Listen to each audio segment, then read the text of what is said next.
Em nome do Pai, do Filho e do Espírito Santo. Amém. Reflexão do dia 2 de dezembro de 2023, 34ª semana do Tempo Comum, sábado. Santo do dia, São Silvério, o Papa Mártir. O Papa que defendeu o cristianismo acima de tudo, acima até da sua própria vida. Ele que foi tão perseguido pela esposa do imperador romano, mas ele se manteve firme e condenou a heresia do monofisismo que estava permeando a igreja, onde negava a divindade de Jesus Cristo. Mas ele se manteve firme, século V, virado para o século VI.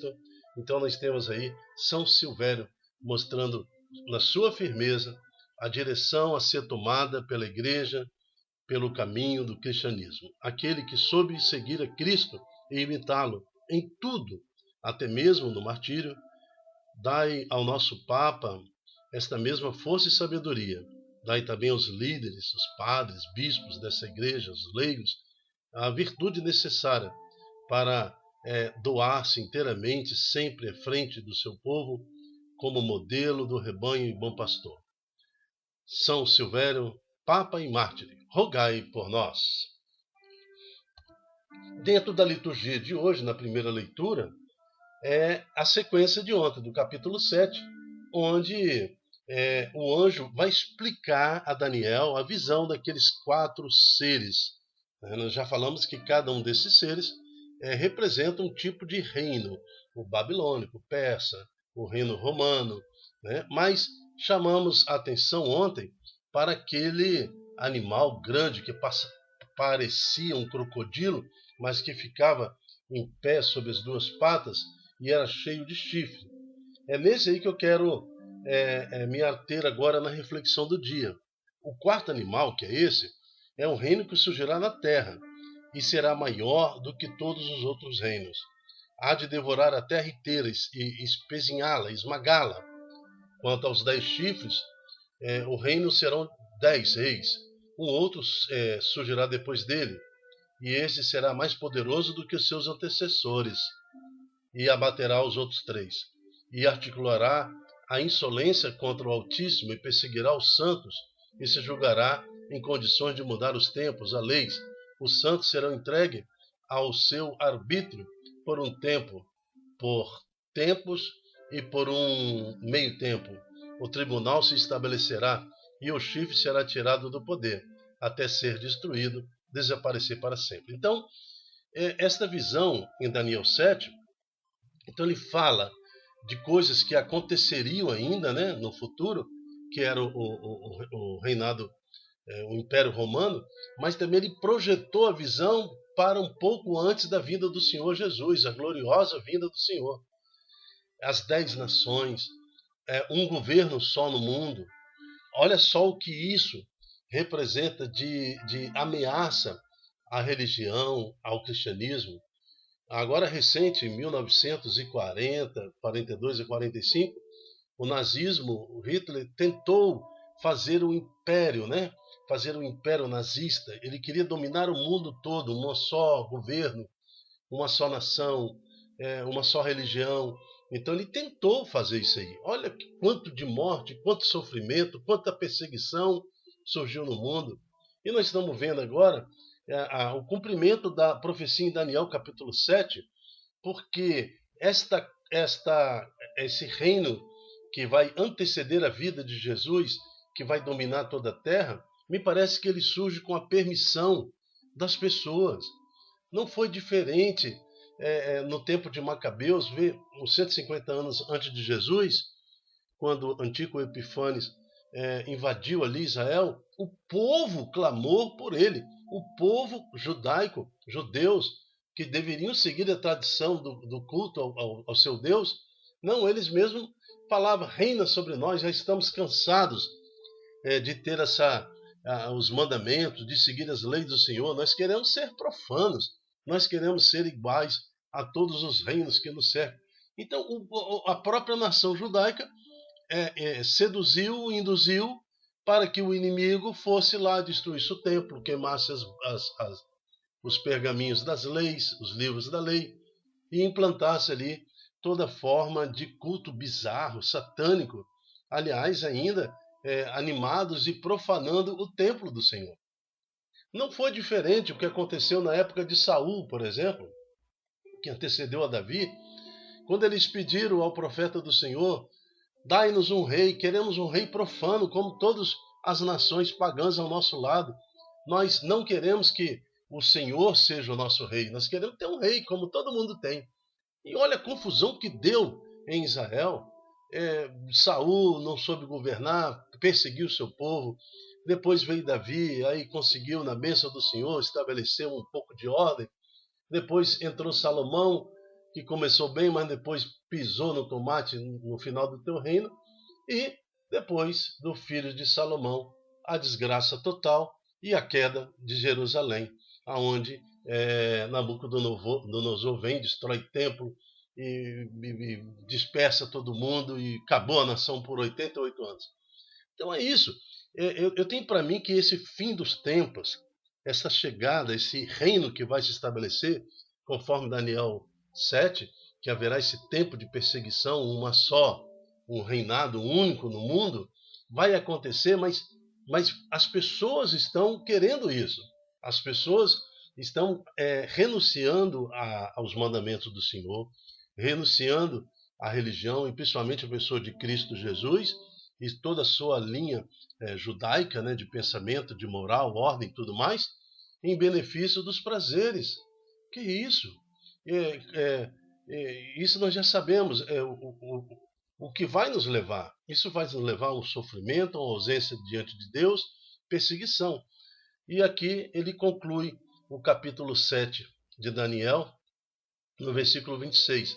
O tribunal se estabelecerá, e ao chifre será tirado o poder, até ser destruído, desaparecer para sempre. Então, que seja dado o reino, o poder e a grandeza dos reinos que existe sobre o céu ao povo dos santos do Altíssimo, cujo reino é um reino eterno, e a quem todos os reis servirão e prestarão obediência. Então, mediante ao que vai acontecer, esse tempo de sofrimento, né, que eles falam aqui de 7 semanas, né, uma semana de sofrimento, uma semana de anos, de sofrimento total e perseguição, mas depois se estabelece o reino de Deus, depois se estabelece o próprio Cristo, né, que há de defender. E no meio dessa confusão toda apocalíptica, a igreja vai se manter firme, a igreja vai se manter, embora perseguida, embora aparentemente destruída, mas a igreja vai se manter firme até o dia que o Senhor voltar em glória. Então, por isso, nós temos que estar muito firmes, muito ligados e atenciosos a tudo que está acontecendo neste mundo, para que não sejamos pegos de surpresa, para que no dia da vinda do Senhor Jesus estejamos de pé, felizes, aguardando o seu retorno. Amém. O salmo de hoje é também a continuação de ontem. Louvai-o e exaltai-o pelos séculos sem fim.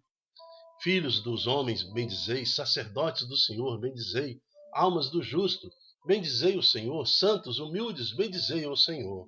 Amém. Evangelho. O Senhor esteja conosco, Ele está no meio de nós. Proclamação do Evangelho de Jesus Cristo segundo Lucas.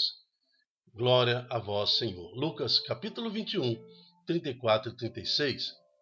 Naquele tempo, disse Jesus a seus discípulos, então o Senhor está falando para a igreja: tomai cuidado que os vossos corações não fiquem insensíveis por causa da gula e da embriaguez.